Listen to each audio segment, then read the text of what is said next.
Hey, welcome back to Yogi's Garage. We are back with Project Pepper. And for those of you who have been following me for the last few years, you know that this has been a long project. When you do things right, it often takes longer than you expect because you're not cutting corners and you're trying to do the very best that either you can afford or that you can accomplish on your own. For my new viewers, or you happen to be stumbling onto this video, welcome. My name is Yogi. I love working on cars. I love collecting cars at all scales. And this Porsche 911 has been my ultimate car to restore. I started off with just doing some interior work on it, trying to get the rust out of the car, repairing the passenger seat, and then I finally tackled the engine. And again, for those folks who have been following along, you know that mistakes were made, mistakes were fixed, and here we are with a 4.0 liter engine completely rebuilt from the bolts up.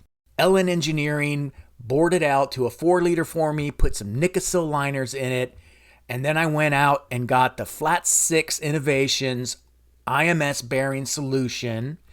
And so as you can see, I've spared very little expense. And now it's time to talk about the body of this car. I rescued this 911 from an owner out of Florida who had been recently using it as an Uber Eats delivery car in South Florida. So for those of you folks who live in South Florida, that's no big surprise, but everybody else in the world is like, Uber Eats in a 911? Are you crazy? Well, yeah, that's what they did. They left the car parked outside. They never cleaned out the drains, so the interior became flooded, filled with mold. The passenger seat rusted out, and I repaired that. And now we got to address the paint. The car had been in a minor accident, and so the front end needed a respray, which was done poorly. And there's a lot of orange peel going on that side of the car, and I really don't think I can justify repainting this car after everything else that I spent my money on. As you continue to follow me on all my projects, what you'll see is that I will focus on perfecting the most important parts of the car. And as far as I'm concerned, that's the powertrain, not the appearance. Okay, so all of that's been addressed. I have a few items left that I need to tackle, but the main thing that's left is the paint color. So I've been shopping around. I looked at all of these different vendors here in Houston to figure out who am I willing to trust with this project. After whittling them all down over the span of about 6 months, I decided on Darren Bradley, who owns D3 Motorsports here in Houston, Texas. He has a tremendous reputation here, comes highly regarded, and so I'm instilling my trust in him to get this car to the finish line. So with that, let's fix it.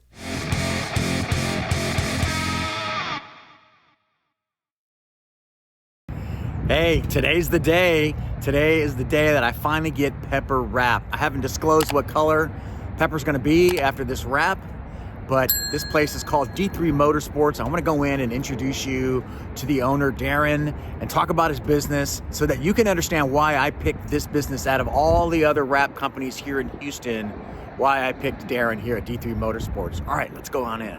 Bye, Pepper. The last time we're gonna see this car in silver.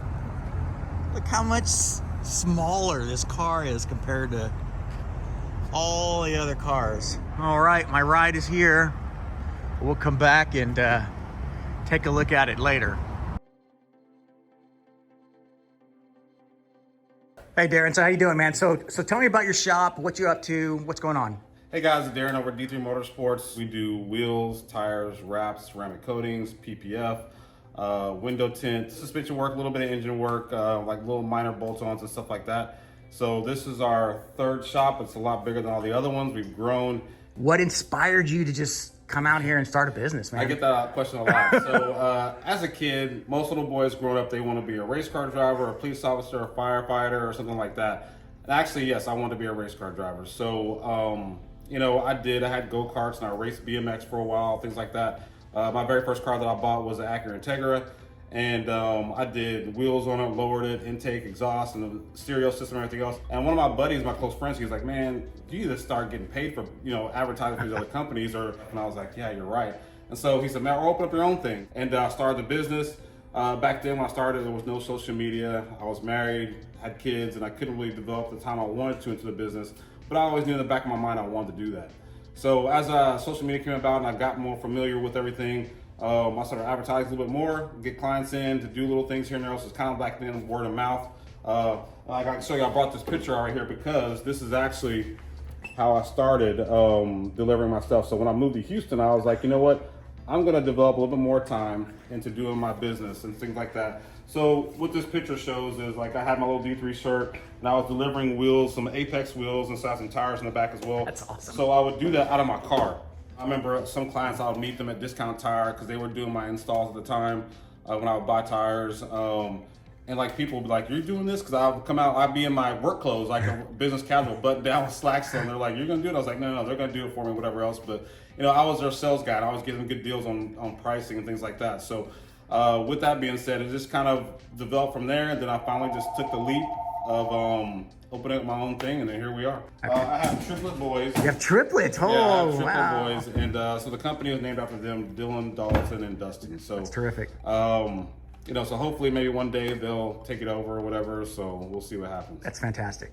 So as far as your customer base, do you focus mainly on the greater Houston area, or do you get people coming from all over the place for you? Man, I get people coming from all over the place. I mean, I've had people like this, right the day before Thanksgiving this year, I had a guy come all the way from Corpus Christi just to get some wheels. Got some guys over in Lufkin. I've had people bring me tires from Magnolia, even other shops. Social media is a wide avenue. So wherever they can see it, if they want to order something, we can order it and ship it to them directly. So we can do that too. Now, as far as your shop, how many would you say since you started, how many cars have you wrapped? Oh man. Man, I would say maybe a little bit more than that, maybe about 200 to 250 around that range since we started in 2016. So yeah. So since you've started, has the technology changed a lot? Has it improved? What are some of the groundbreaking there things? is a lot that's improved with it. I'll say right now, we've gotten some films, like pretty much back when I first started, there was pretty much Avery. There was some other films out there, but Avery and 3M were the main ones we like to use because they have the best warranty. They have a lot of colors, and also the technology is really great with the air release.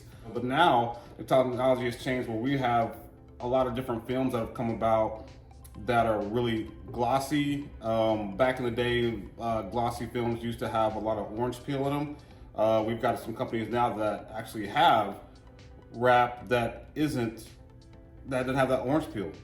And it's really super glossy, and that's the ones we're looking at for, I think, your car, right? So, yeah, I think so. A nose tech was one of the ones we're looking at for your car. I think that's what we went with. It looks like paint. Also, like with a nose tech, we can actually go back and buff that wrap. So we can actually, it's got little micro scratches in it. It's got self-healing properties, but we can go through and slightly buff it, and that'll actually bring back some of the shine, takes out some of the scratches and things like that. Along with that, it does provide a protection for the film because it's a little bit thicker. A nose tech, for instance, is a little bit thicker than your regular wrap. Usually wrap is about like 2 to 3 mils. I think this one's 3 to 4. So it's a little bit thicker, but not much, but it still adds value. We have paint protection films that are also colored now. And with going into that, there's paint protection film, which is your PPF, that is 8 to 10 mils thick, that they have in gloss. We have it in stealth, which is a matte color. And it actually provides full, you can do the full front or you can do the whole car. It provides you with full body protection for the vehicle against rock chips, road debris, things like that. So most of the time, if a rock does hit the PPF, it may damage the PPF, but once you take off the PPF, the paint is fine. So I've heard a marketing buzzword called self-healing. Is that such a thing in the PPF? Yeah, it is. Now, I'm not saying that, you can go with a key and self-heal. Because I've seen videos where they scratch the hell out of it. They actually, you can get little micro scratches. Say, for instance, like you're, when you go through a automated car wash with the bristles and stuff like that, sometimes that leaves little micro scratches. Or like if you're going hunting and the trees may do a little micro scratch, whatever else. If you get like a hairdryer with some, hot air, a little bit of warm air, just kind of go back and forth, it'll self-heal itself. Same thing if you leave it out in the sun. If it's hot enough outside, it'll do the same thing. So it's a new thing that comes about. Now, some of the wraps offer that too, but we say that, but with the PPF is more prevalent. As far as Pepper, my car, you saw it about a month ago, but it's not perfect. The paint has got a few chips in it. Right. The bumper liner has got a few little ripples in it. Okay. What do you do? Because obviously you can't just wrap over that, right? Because Right. you would just see it. Right. So what do you do to help in situations like that? If we deem that you'll be able to see it through the wrap, we'll go ahead and come to you and be like, hey man, look, you know, you got rock chips, you know, there's a lot of them. You'll see this through the wrap and we'll adhere to it, whether it's wrap or PPF. But with the wrap, obviously we would go through and we would go and either talk to you about it as of getting it repainted, or we would go through and do, we would sand it down to where it's smooth, primer it and re-wrap over it where you won't see it. As long as the wrap is on the car. You know, some people don't care. Some people are like, you know what, my car's always gonna have a wrap on it. You know, I don't care, just leave it like that. Or we get some clients that'll come in, they wanna get it fixed and we'll have to paint it. With that, it takes a little bit longer because if we have to paint it, we have to let the paint cure fully for about additional, at least 2 to 3 weeks to get it to cure. And I think that's the situation with my car. It's never going to get resprayed, well, at least not by me. So so let's go take a look at that. If you want to show me what that is all about, we can move over to that.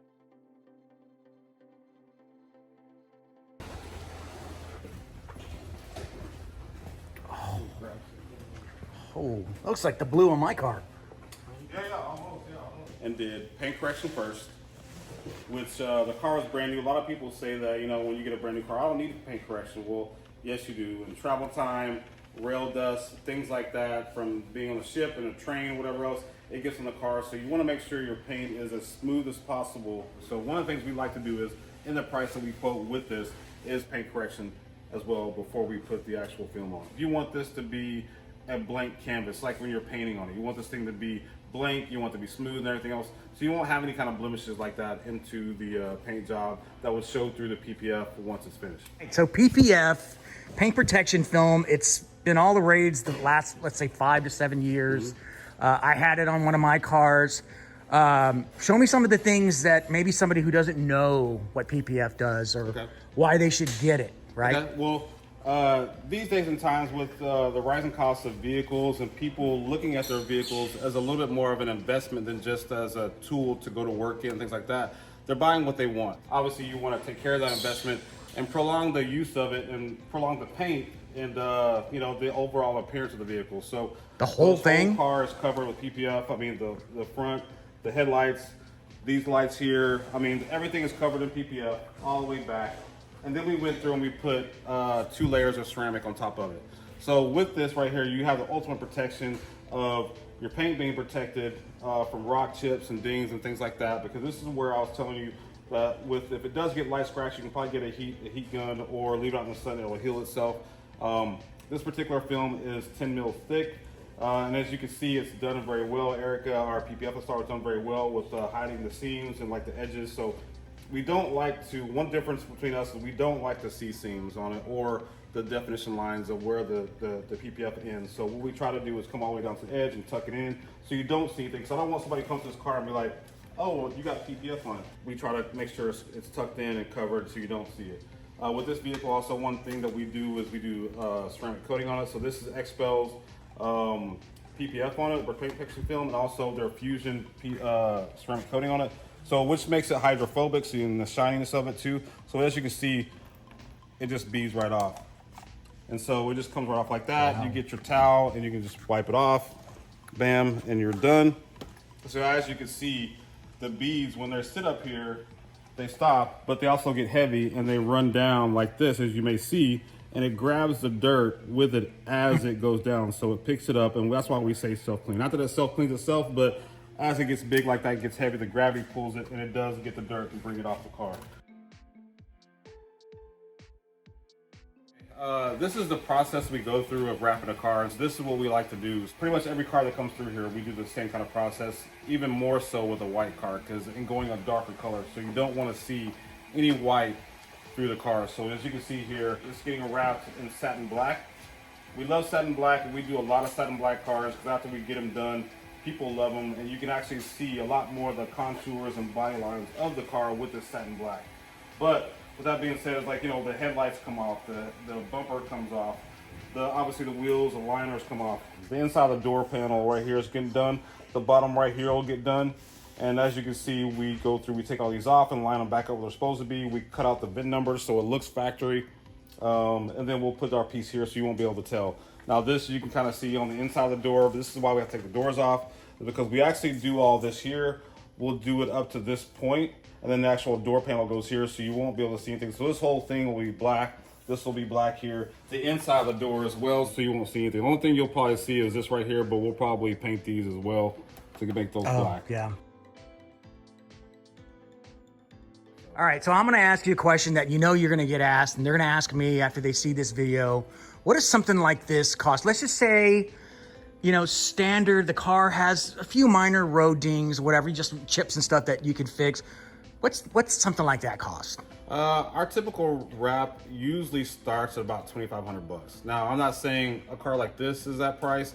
You may get like some smaller cars like Mazda Miatas and things like that are really small cars that, you know, that'll do that price. But we usually start from that and go on from there, depending on the vehicle. It also depends on the size of the vehicle, the size of the vehicle, and the actual wrap, like what manufacturer we use. So 3M obviously is a really good brand. We use a lot of 3M stuff in Avery as well, but they're a little bit less than your Nose Tech. A Nose Tech is a little bit, we charge a little bit more for that one just because of the status of the wrap as far as it looks like paint, and also we also take an effect of the ease of it too. So this wrap here is a lot more difficult to install versus your Avery or 3M. That doesn't make anything better or worse. It's just a little bit, this is thicker. Some of the wraps that we've used before, they already have it, they've already been stretched. You know what I'm saying? To like 10 to 15% already. So meaning what that is, you can't really stretch them a whole bunch more, because what's gonna happen is you stretch it, as soon as it cools, it's gonna go right back to where it's used to or what the factory spec is, and then you'll have a problem. So we have to take those things into consideration on each one of these things. So so wraps, I would say usually come about $2,500 on up. We've done some wraps that are pretty expensive, but most wraps, I would say you're probably average price, you're probably on most cars, $45,000 to $5,000 on most cars. Now, again, with a car like this, with door jams and doing the doors and things like that, it does cost a little bit more. We add to that because there's a little bit more labor, because actually the doors have to come off and we have to set them on the horse like this to wrap them, and then we have to line everything up, put it right back. So I think on this side, for some reason, I'm not sure why he's got dings in the jam there. It's kind of a weird place to have that kind of stuff. Seatbelts, maybe? But, it could be from seat belts, but I mean, yeah, maybe the seat belt got caught in the door and he shut the door and he hit it right there. Possibly that too. But it's kind of an odd place to have that. But probably just call my PDR guy to have him fix that. As an IT nerd, I love technology, and this part was probably the coolest part for me, being able to visualize what my car is going to look like with that paint color. Now, granted, this is not a cabriolet, but nobody's perfect. So what he does here is show you, based on the manufacturer, what color is best for you. And obviously, I can't show you the color that we decided on, which is why I'm showing you this nice Mercedes-Benz GT, but you get the idea. He lets you know what it's going to look like, and he gives you a price, and you make the call from there. All right, guys, I'm going to end this video right here. I'm going to reveal the color at the beginning of the next video, and I promise you that it will not take 2 weeks or 3 weeks to come out. It should be out very shortly after this one. So thanks for watching Yogi's Garage. We'll see you next time.